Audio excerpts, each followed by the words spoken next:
Hello, you amazing AP US History kiddos. It's me, Miss Terrell, with your daily dose of US history.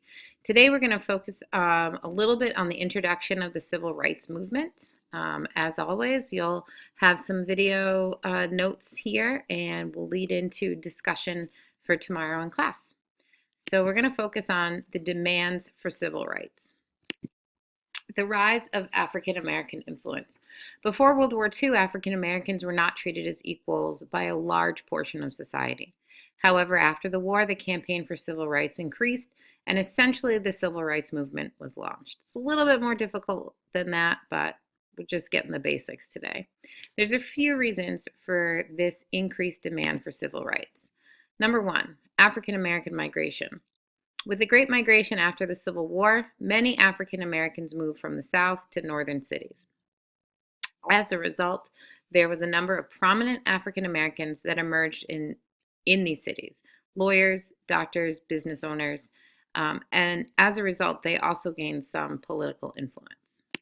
Number two, the New Deal. The New Deal really did a lot to help some minorities and those that were marginalized in society.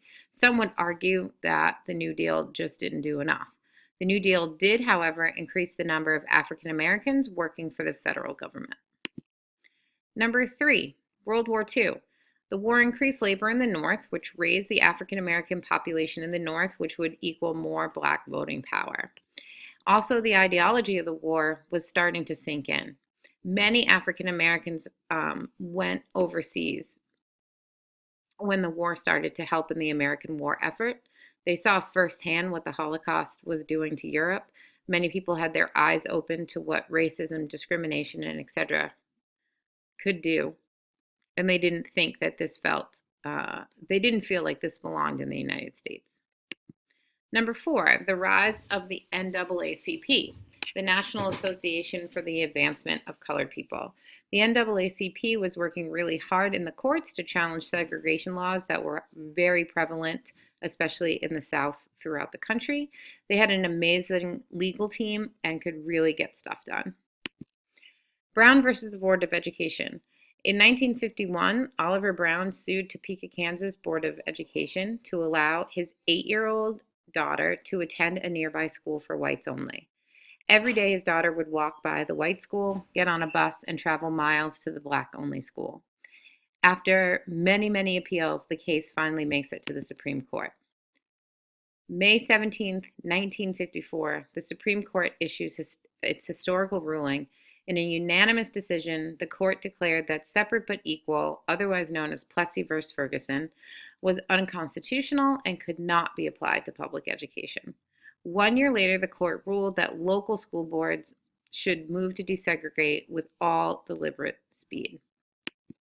Now, there were quite a few outward reactions to the Brown decision. Of course, there were a lot of mixed feelings. African Americans rejoiced. They saw this as an opportunity to live in a society, in a country that appreciated them and accepted them. But some white folks had issues with it, especially in the Deep South. This is also a time that we see the Ku Klux Klan become very active again. Many people couldn't imagine seeing mixed races in school or anywhere for that matter. 90 members of the U.S. Congress expressed their opposition to the court's ruling. We'll definitely talk more about this tomorrow. Among other things, they thought desegregation would lead to violence and chaos. So, for you to discover this evening, here's our essential question. As a reminder, write your answer to your essential question in a Google document, and you can share it with me this evening.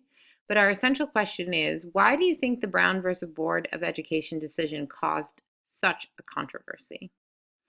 Sometimes it's hard for us in 2016 to understand why this would be a controversy. So think about it. And for your mini project, I'd like you to research a prominent figure in the civil rights movement. It cannot be Martin Luther King Jr. That would be too easy. Please be prepared to tell us who this person is, their name, and what they did throughout the movement. And last but not least, please check the blog for your vocabulary list. It will be posted on there today. There will be a vocab assessment when we start class tomorrow. And we'll do that assessment before we do our current events. And as always, you'll find your vocabulary words in your text. See you tomorrow. Have a good night.